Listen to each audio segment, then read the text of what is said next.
What's up? You're about to check out the highlights for this episode. If you want to see the rest of the episode or my past interviews, make sure you check out the description box below at Living.Fit. Hope you enjoy. So when you're laying there and you see like someone carrying your leg, is there any thought in your head you're like, oh, they can sew it back on, like we're gonna be okay? Or do you kind of at that point like, well, this I'm gone a leg? Like what was going through your Yeah, head? Did you have that hope? absolutely. I was really thinking that they were gonna be able to reattach it, and I remember that was the first question I asked when they got me into the ambulance. I was like, I was just saying, "Where's my leg? I don't see it here. You guys don't have it wrapped. You don't have it on ice. Are you guys gonna be able to reattach it?" And they just weren't answering anything I was asking. They were kind of just keeping quiet because I think that they were just kind of shocked as well for seeing that. And so what came to when I actually realized is my leg didn't even ride in my ambulance. It rode in my friend's ambulance who was also on the moped with me. So I kind of had it in my head that they probably weren't going to be able to reattach it. And I mean, waking up in the hospital, waking up the next day after surgery, they actually had to take the knee. It was everything below the knee that was severed. And they actually had to amputate the knee because it was just too mangled. And I would just have a better way of life without it, and I wouldn't really have to go through any more surgeries. So yeah, I was a pain in the ass in that ambulance. I just was asking hundreds of questions, and I remember they cut off all my clothes and because they were just trying to get to everything they needed to, and I was wearing my favorite bathing suit, so I was more pissed off at the fact that they cut that off than my actual leg being gone. I was very emotional. Dude, that sucks. Whoa. The world's life's not a movie. In a movie, they probably would have been able to reattach that thing, no questions asked. Right. But no, real life's not like Exactly. that. And so now I'm gonna start asking a bunch of really stupid prosthetic questions, just because You're I'm fine. very interested. First Nothing's a question. stupid question. Don't test me. First question. What's kind of like a day to day thing that you have to do, like for your prosthetic, that no one would ever think you have to do? I have to actually charge it every single night, like it's a cell phone because it has a microchip in it, Yeah. and what that basically means, it has sensors, so I have to put the correct amount of weight on it for it to bend, and it just kinda slows everything down. It allows me to go down the stairs one after the other. It helps when I'm, lifting weights and everything, so it's very high tech, so a lot of people don't realize that, and I always have to say, and then when my leg does die, it basically just locks up, and it's just basically a peg leg, and I just can't bend the knee, and so it gets really, I tend to forget to charge it a lot. I've came to realize I can charge one night and then take the next night off, but I should always try to charge it every single night, so I'm always good. And then like do you have like multiple like leg charging stations for like all the different legs you have? Or is it like, oh, I want to use this leg tomorrow, I'm gonna go charge it real quick? Yeah, so actually my everyday leg is the only one that I need to charge. So for my running prosthetic and for my walking leg, I don't need to charge those because those don't have a microchip. Um, Oh, okay. and so basically what that means is just it's a type of leg that you need to be very careful with. Like my running blade knee, if you step on it the wrong way, like I'm on my ass. So you just need to be really cautious. And the same thing with my waterproof prosthetic is you just need to be really cautious. So luckily I only have to worry about charging one leg because I think that would be way too much for me to handle.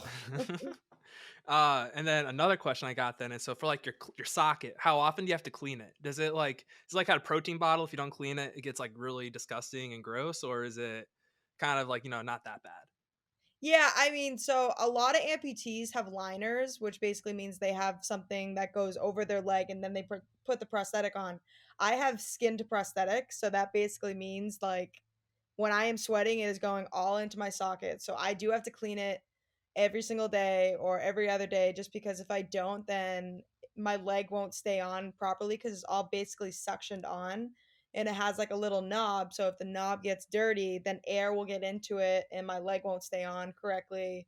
And so yeah, I do have to clean it, especially my running prosthetic because I'm sweating a lot more in that, especially when it's getting hotter, my leg is trying to adjust and everything. So it does get pretty gross, but I do a good job of cleaning it.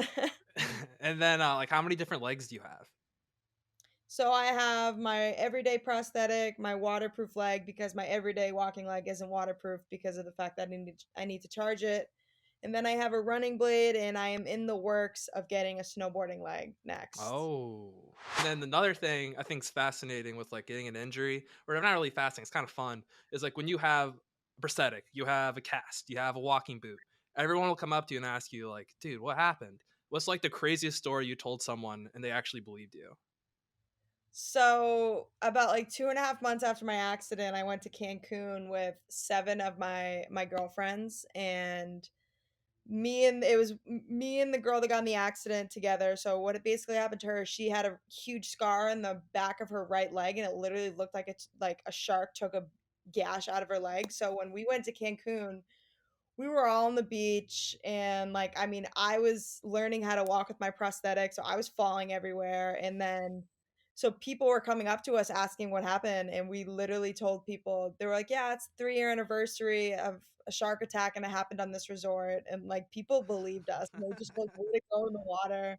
So, I mean, I have different funny stories that I like. I mean, I love to mess with kids. I love to say, like, when they ask me how I lost my leg, I say I didn't eat my vegetables, and they believe me. I say my leg just fell off because I wasn't eating healthy. So I get creative, but I mean, the only reason why I'll mess with you is if you're kind of staring at me for more than like 20 minutes and you're just not coming up to me and you're just like continuing to stare and stuff like that. And then like when you do have the courage to finally ask, I'm just gonna mess with you. So you're the leading scorer, have the amputation, you come back, and in the first game back, you get a goal. How like how was that? What was that thought process of like, holy shit, my first game back, I get a goal? Like that's got to be one of the coolest things ever. Like a great comeback story.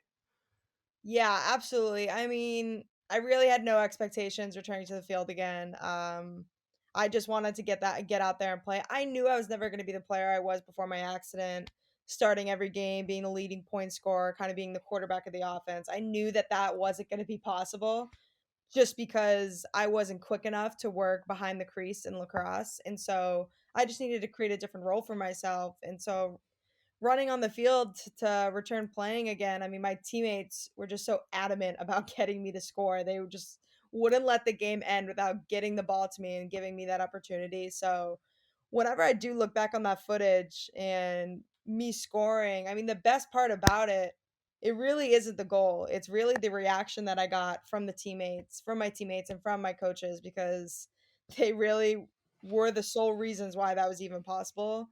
There were so many days where I wanted to quit, I wanted to give up, and they were the ones believing in me. So I always think about that. But I mean, I also did get my 15 minutes of fame of going all across ESPN, Sports Center, stuff like that. So that was amazing. That was really cool.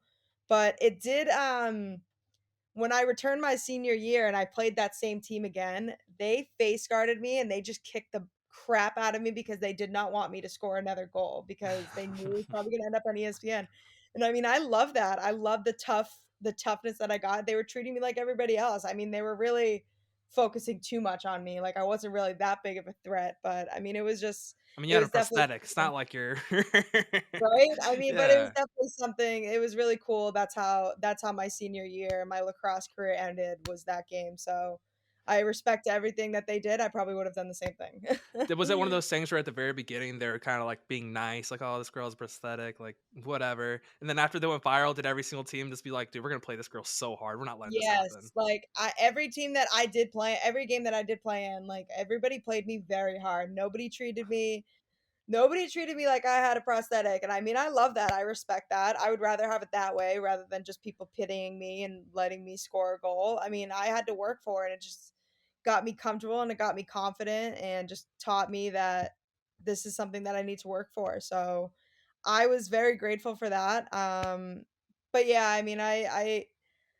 can't imagine it being any different, and I mean, I can't imagine it being people kind of pitying me because that then I wouldn't have wanted to play. That would have just kind of took the fun out of it. And so they kicked my butt. I would fall a lot during games and I loved it. Hope you enjoyed the highlights. If you want to check out the rest of this interview and all my past interviews, make sure to visit Living.Fit, where you will also find access to our world-class workouts and trainers. Peace.